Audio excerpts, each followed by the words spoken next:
Administration says white South Africans, especially farmers, are being discriminated against, denied job opportunities, and have been subject to violence because of their race. It's a genocide that's taking place. White farmers are being brutally killed and their land is being confiscated.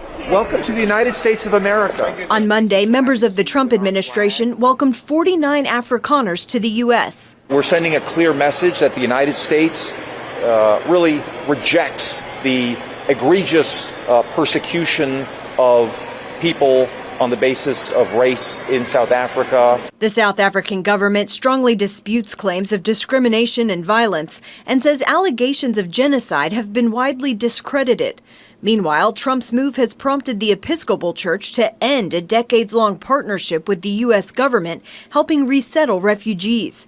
The church citing moral opposition to resettling the new arrivals in light of its commitment to racial justice and reconciliation and its ties to the church in South Africa. It also saddens us to see that other refugees who are being denied entrance to the United States are people, brave people who've worked alongside of our military. As the Trump administration launches this new South African refugee program, it's announced the end of protected status for thousands of Afghans in the U.S., saying the conditions in Afghanistan have improved enough for them to return home. The situation in Afghanistan is completely unstable for a number of different populations that I think Christians care about, namely Christians, religious minorities, and women and girls. Chelsea Sobolik with World Relief tells CBN News that for Christians especially, going back to Afghanistan would be a death sentence. Afghanistan's currently under the Taliban rule, and Afghanistan has what's called apostasy laws. So it's illegal actually for someone to convert from being a Muslim to another religion. So we're continuing to urge the administration to offer protection for Afghan Christians who, again, would face violence or worse if they returned home to Afghanistan. You can't make this shit up. Anybody know who this is? His name is Klein. He happens to be one of the first South Africaners to arrive to the U.S., courtesy of Donald Trump and your tax dollar. Why is he one of the ones that stick out the most?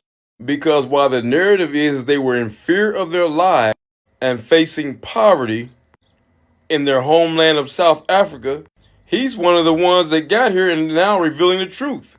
Or at least the truth is revealing him. Because Mr. Kleinhaus wasn't facing poverty or struggle or fear of his life. Mr. Kleinhaus is owner of his own mining company in South Africa.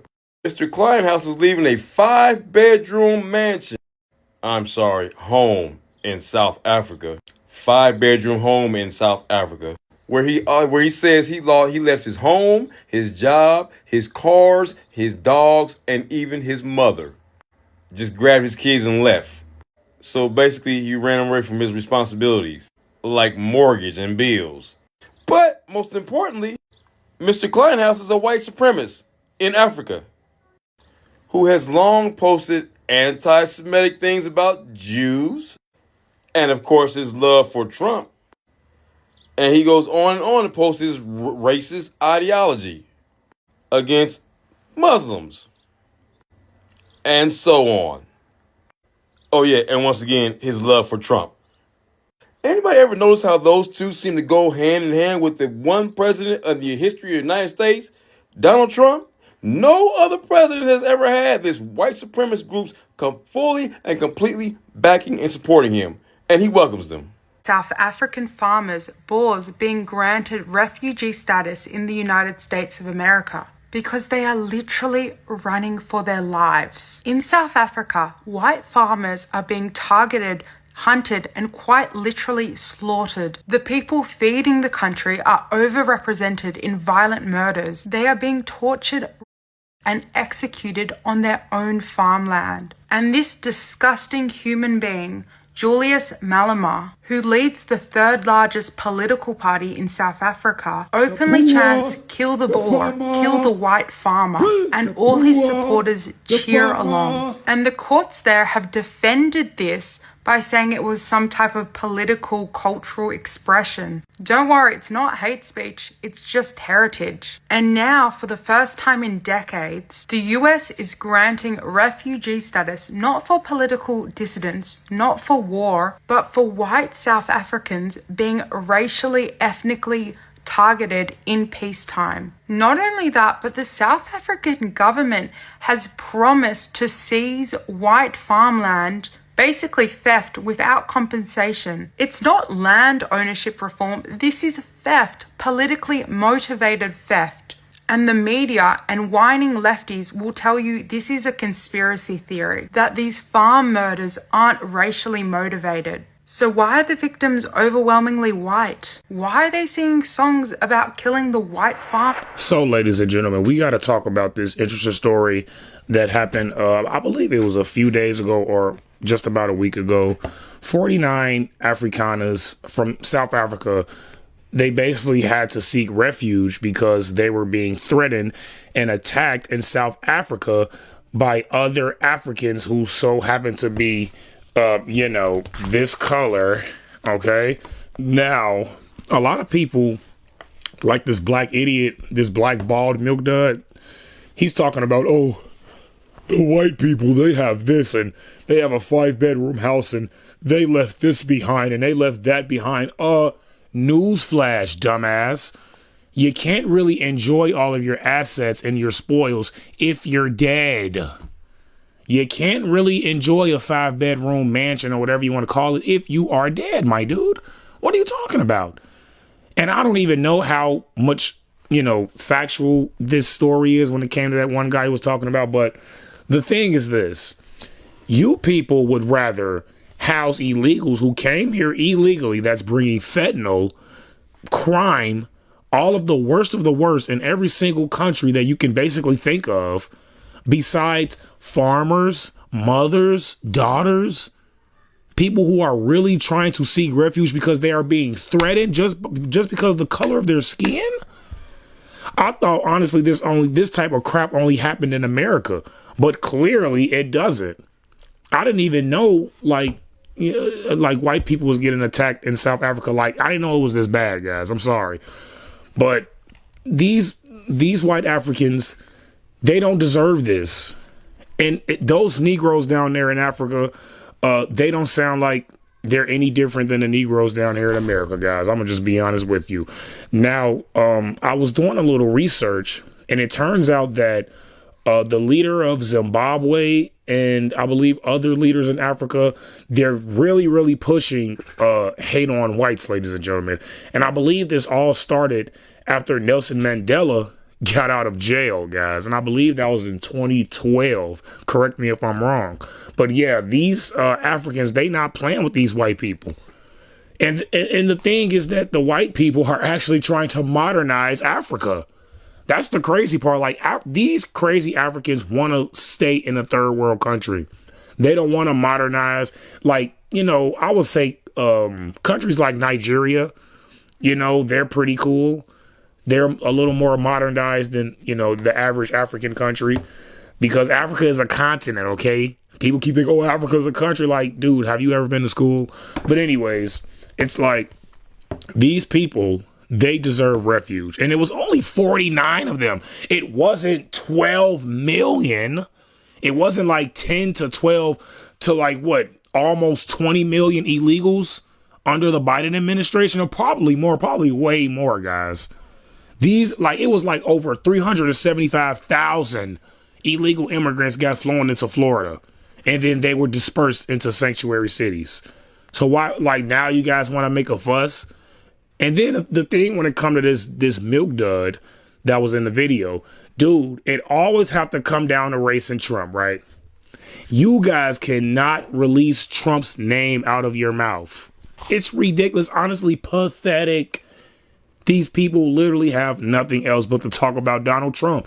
Even when Trump did something so gracious as basically giving these people who actually need it, not a drug dealer, not a sex offender, not a criminal, but people who actually are good, farmers, people who are just trying to get by in life, What's wrong with giving these people? This is what we want. This is what the American people want. You bring your farming here.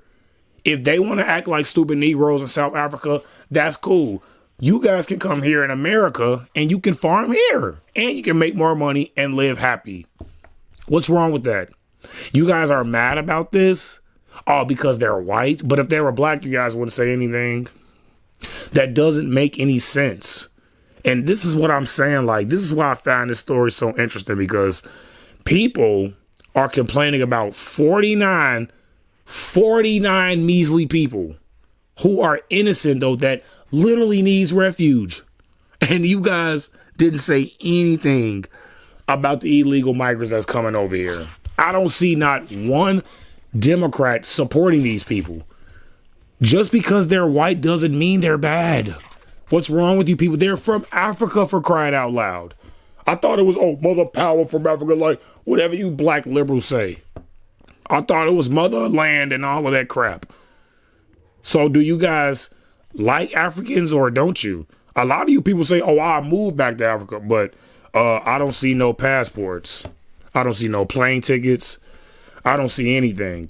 So if you guys really want to move back to Africa, by all means leave. We'll take those 49 white farmers and those, basically decent people. We'll take those people and all of the crazy Negroes that want to twerk and be violent, do all stuff. Yeah, how about we make a trade?